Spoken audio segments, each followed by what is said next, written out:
Di balik cadar Aisyah. Episode ke-37. Andra yang terdiam sejenak lantas tersenyum sinis. "Istrimu pintar sekali bicara," ucapnya melihat Alfian sambil menunjuk Aisyah. Alfian tidak menjawab. Dia hanya terus melihat Andra dengan tak percaya. Rupa-rupanya dia masih syok dengan semua perkataan saudaranya tadi. Aisyah lalu duduk di samping suaminya dengan tenang. "Apakah kamu tidak memikirkan bagaimana jika orang lain tersinggung akan perkataanmu?" tanya Andra sedikit kesal. Aisyah malah tersenyum. Ketika kita menyampaikan kebenaran, maka kita akan melihat dua respon yang berbeda. Orang cerdas akan merenung, dan orang yang bodoh akan tersinggung. Anda tinggal pilih, mau jadi orang cerdas apa orang bodoh. Alfian langsung tersenyum mendengar perkataan istrinya, sementara Andre tampak langsung salah tingkah. Beruntung ayah dan ibu datang menghampiri mereka. Andre lantas dengan terburu-buru berpamitan kepada mereka semua, dengan alasan jika harus mempersiapkan keberangkatannya besok. Di dalam kamar, Alfian terus memeluk istrinya dengan erat, dengan sesekali mencium di kening Aisyah. Setelah puas, dia lalu membungkukkan badannya untuk mencium perut sang istri sambil mengelusnya perlahan. Aisyah hanya tersenyum saja melihat tingkah suaminya. Keduanya lalu duduk di atas tempat tidur. Alfian memegang tangan sang istri dengan erat sambil menatap Aisyah lekat. "Bagaimana keadaanmu sekarang? Apa masih mual?" "Sedikit, tapi ini sudah jauh lebih baik dari kemarin." "Tapi kata ibu, kamu tidak mau makan nasi dari kemarin." "Iya, tapi aku tetap makan buah-buahan dan minum susu." Alfian memegang wajah istrinya yang memang sedikit pucat. "Kita harus segera memeriksakan keadaanmu." "Iya, tapi nanti saja. Aku sudah menelpon dokter Anita. Katanya mual muntah itu biasa di usia kandungan di bawah 4 bulan. Jangan terlalu khawatir." Alfian tampak lega. Aisyah lalu meminta suaminya untuk beristirahat karena besok pagi mereka harus kembali ke kota. Menjelang tidur mereka bercengkrama seperti biasanya. Sambil memeluk sang istri, Alfian menceritakan kekecewaannya pada Andre yang telah berubah drastis menurutnya. "Harta telah membuatnya lupa diri," ucap Alfian dengan sedih. Aisyah hanya mengangguk saja. "Dia seperti bukan Andre saudaraku yang kukenal. Dia telah berubah," ucapnya lagi lebih sedih. Jadikan itu pelajaran buat kita, bahwasanya kita telah berada di akhir zaman, di mana harta dan kedudukan yang dipertuhankan. Mereka terlena akan kenikmatan dunia, seolah-olah akan hidup selamanya, ucap Aisyah. "Semoga anak cucu kita dijauhkan dari segala tipu daya setan yang menjerumuskan kita ke lembah kenistaan." Amin. Keesokan harinya, dengan meminjam mobil ayahnya, Alfian dan Aisyah akan kembali ke kota hari ini. Tentu saja, ibu dan ayah melepas kepergian anak dan menantunya dengan berat hati. Apalagi mengingat kesehatan Aisyah yang masih belum sehat, semakin membuat mereka khawatir. "Ingat nak, jika selesai bekerja, sebaiknya cepat kembali pulang ke rumah. Kasihan istrimu sendirian." "Iya ibu," jawab Alfian sambil memeluk ibunya. Mereka lalu berpamitan pada ayah. "Jaga istrimu baik-baik," nasihat ayah pada putranya. Setelah itu mereka mampir sejenak ke pondok untuk berpamitan pada Umi dan yang lainnya. Tak bisa berlama-lama, mereka kemudian segera berangkat kembali ke kota. Hampir separuh perjalanan mereka lewati dengan sambil bercengkrama. Namun kemudian mereka dibuat terheran-heran dengan kondisi jalanan yang tiba-tiba macet. Hingga akhirnya mereka tahu jika telah terjadi kecelakaan yang membuat perjalanan mereka terhambat. Benar saja, rupanya baru saja terjadi kecelakaan beruntun. Mereka lalu melihat banyak korban yang belum dievakuasi masih bergeletakan di jalan. Naluri kedokteran Alfian membuatnya merasa harus turun dan membantu, para korban yang terluka. Apalagi ketika istrinya juga memintanya untuk berhenti dan membantu mereka. Alfian segera meminggirkan kendaraannya. Dia lalu turun sementara Aisyah memilih untuk menunggu saja di dalam mobil. Alfian segera membantu para korban. Untungnya kebanyakan dari mereka hanya tinggal yang mengalami luka ringan saja. Dia segera mengobati mereka ala kadarnya dengan obat-obatan yang ada di dalam kotak obat miliknya. Sementara itu, Aisyah yang merasa kepanasan di dalam mobil memilih untuk keluar dan melihat kondisi pasca kecelakaan yang masih kalang kabut itu. Di tengah suasana yang masih ramai, dia lalu berjalan melihat keadaan sekitar sambil mencari suaminya. Namun kemudian langkahnya terhenti ketika melihat sesuatu yang membuatnya kaget. Aisyah menghampiri seseorang yang dikenalnya. Orang itu nampak merintih kesakitan, duduk di samping mobilnya yang rusak parah di bagian depan. Kak Andre? Aisyah melihat orang itu tidak percaya. Andra yang dipanggil kaget melihat Aisyah di sana. Dia lalu berusaha agar terlihat baik-baik saja, walaupun sebenarnya dia merasa amat kesakitan karena kakinya yang terluka. Kakak tidak apa-apa. Aisyah segera menghampirinya lebih dekat, sambil melihat kakinya yang sedikit berdarah. Sementara itu, Alfian telah mengobati beberapa korban kecelakaan yang terluka ringan. Beberapa di antaranya ada yang memilih untuk pulang. Namun sebagian lainnya ada juga yang dia rujuk agar mendapatkan perawatan lebih lanjut di rumah sakit. Setelah dirasanya selesai, dia memilih untuk segera kembali ke mobilnya. Dengan sedikit terburu-buru karena memikirkan Aisyah yang telah terlalu lama menunggunya. Aisyah senang melihat akhirnya suaminya datang juga. Sayang, kenapa menunggu di luar mobil? Alfian mendekati istrinya. Aisyah tidak menjawab, dia hanya langsung membuka pintu belakang mobil mereka. Alfian lantas melihat ke dalam mobil, tersentak melihat Andre yang tersenyum, namun kemudian merintih kesakitan sambil memegang kakinya. Alfian mengendarai mobil sambil sesekali melirik Andre yang terus merintih kesakitan di belakangnya. Dia kemudian tersenyum sambil menggeleng-gelengkan kepalanya. Aku dengar korban tewas dalam kecelakaan tadi ada 3 orang. Ucap Alfian tiba-tiba sambil melirik Andre.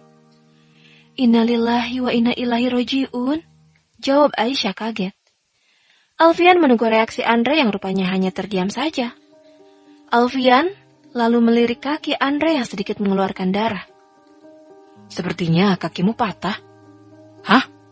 Andre sangat kaget. Iya, patah. Kalau patah harus diamputasi. Apa?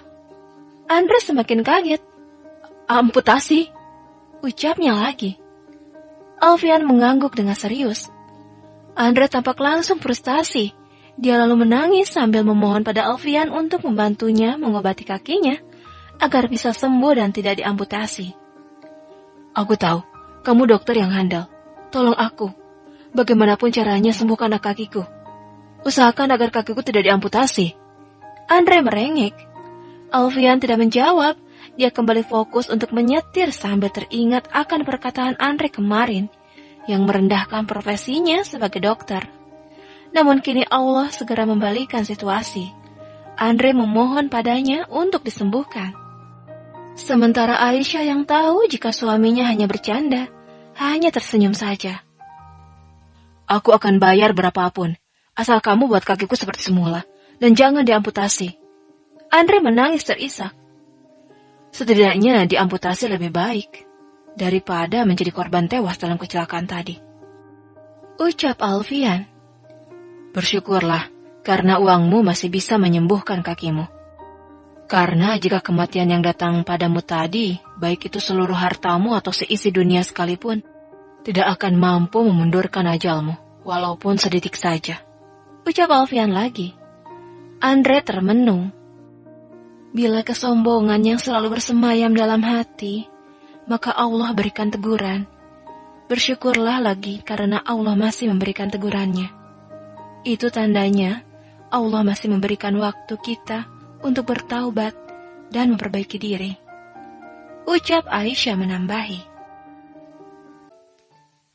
Sayang, maafkan aku jika pulang telat. Aku harus mengurus Anda dulu. Ucap Alfian ketika dirinya mengantarkan istrinya ke rumah mereka. Iya, tidak apa-apa. Urus saja Kak Andre. Kasihan karena tidak ada siapapun yang akan mengurusnya. Alfian lalu mengecup kening istrinya.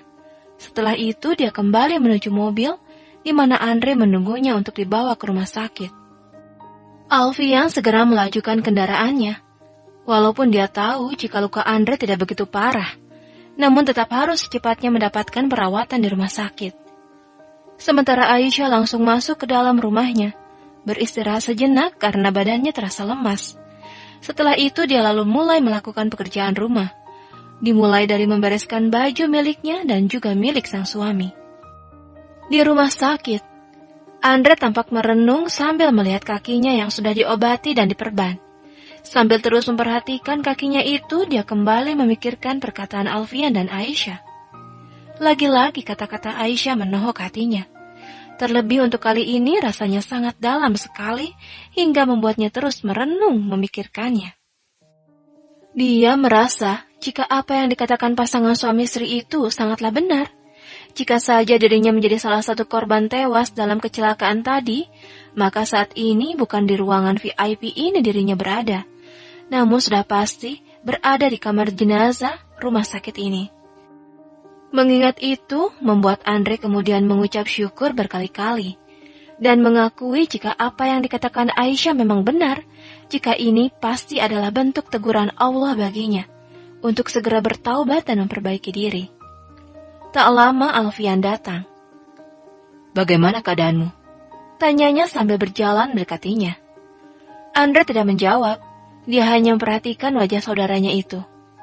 Alfian tersenyum. Maaf, aku bercanda tadi. Kakimu baik-baik saja? Ucapnya sambil mengamati cairan infus Andre. Andre menghela nafas panjang, lalu mengembuskan kasar. Jika butuh sesuatu, panggil saja perawat. Jika aku tidak sibuk, aku akan sering melihatmu ke sini. Andre terdiam tidak menjawab. Alfian lantas akan pergi. Tunggu. Alfian langsung menghentikan langkahnya, membalikkan badan melihat Andre. Maafkan aku. Andre terbata. Maaf? Alfian heran. Iya, maaf untuk semuanya. Alfian tersenyum. Kenapa meminta maaf padaku? Bukan aku yang sudah kamu ingkari, tapi Allah. Sesungguhnya ampunan Allah lebih besar dari dosa-dosamu. Engkau hanya perlu memintanya. Ucap Alfian lagi sambil melengos pergi. Andre langsung menundukkan kepalanya. Alfian berjalan mondar-mandir di lobi depan rumah sakit, menunggu kedatangan sang istri yang katanya akan datang ke sana untuk melihat keadaan Andre. Rupanya Aisyah berinisiatif membawakan makanan untuk suaminya dan Andre. Dia tahu jika bukan dirinya dan sang suami, tidak akan ada lagi yang akan merawat dan mengurus saudara suaminya itu di saat keadaannya yang seperti ini. Alfian tidak bisa melarang istrinya yang ingin datang ke rumah sakit, walaupun sebenarnya dia ingin agar istrinya itu beristirahat saja di rumah. Namun dia mengerti jika Aisyah pasti sedang bosan jika terus sendirian di rumah, sementara dirinya juga tidak bisa cepat pulang karena harus merawat Andre. Akhirnya Aisyah datang dengan menggunakan taksi. Alfian langsung menyambut istrinya. Sebenarnya aku ingin kamu istirahat saja di rumah. Tapi aku juga senang kamu kesini, karena aku bisa melihatmu. Ucap Alfian senang sembari menggandeng tangan istrinya, berjalan menuju ruang perawatan Andre. Sesampainya di sana, Andre tampak tengah sibuk menelepon. Rupanya dia sedang memberi kabar kepada sekretaris dan teman kerjanya, jika dirinya belum bisa kembali ke Singapura dikarenakan kecelakaan yang menimpanya. Setelah selesai, Andre langsung melihat Aisyah dan Alfian yang sibuk mengeluarkan makanan yang Aisyah bawa. Tentu saja, Andre merasa tidak enak hati. Dia merasa telah merepotkan Alfian dan juga istrinya. Malam hari. Kalian pulang saja. Aku tidak apa-apa di sini sendirian. Ucap Andre melihat Alfian dan istrinya. Alfian dan Aisyah langsung berpandangan. Kamu yakin? Apa tidak apa-apa kamu di sini sendirian? Tanya Alfian memastikan. Iya, aku tidak apa-apa. Kalau perlu sesuatu, ada perawat yang akan membantuku. Baiklah kalau begitu, kami pulang. Andre mengangguk. Ketika keduanya tengah bersiap-siap, terdengar suara ketukan pintu lalu seseorang masuk ke dalam. Aisyah langsung menyambut kedatangan orang itu dengan senang. Mereka langsung berpelukan erat. Sementara Andre merasa penasaran dengan wanita yang berpakaian hampir sama dengan Aisyah masuk ke ruangannya. Anita lalu berjalan menghampiri Andre. Bagaimana keadaanmu? Apa lukanya parah? Aku langsung ke sini setelah Aisyah memberitahuku jika kamu mengalami kecelakaan. Andre terdiam sejenak. Rasa-rasanya dia kenal dengan suara wanita yang berdiri di depannya. Aku baik. Syukurlah. Kamu siapa? Apa kita saling mengenal? Anita tersenyum. Apa kamu tidak mengenaliku? Andre menggelengkan kepalanya. Aku Anita. Andre tercengang. Dia kembali melihat penampilan teman lamanya itu dari bawah hingga ke atas. Berkali-kali dengan mulut yang ternganga lebar. Anita menahan tawanya. Dia lalu kembali menghampiri Aisyah. Keakraban keduanya semakin membuat Andre keheranan. Andre melihat Alfian dengan tidak percaya. Alfian hanya tersenyum melihat reaksi saudaranya. Sembari menunggu Alfian yang tiba-tiba ada pasien yang harus diperiksa, Aisyah dan Anita mengobrol bersama di lobi rumah sakit. Selamat ya, sebentar lagi kamu akan menjadi seorang istri. Terima kasih, sedikit banyaknya kamu turut andil dalam pernikahan ini. Jika kamu tidak meyakinkanku, yang ragu-ragu waktu itu, belum tentu sekarang aku akan menikah dengan Zaidan. Alhamdulillah, semoga sekarang kamu yakin akan pilihanmu.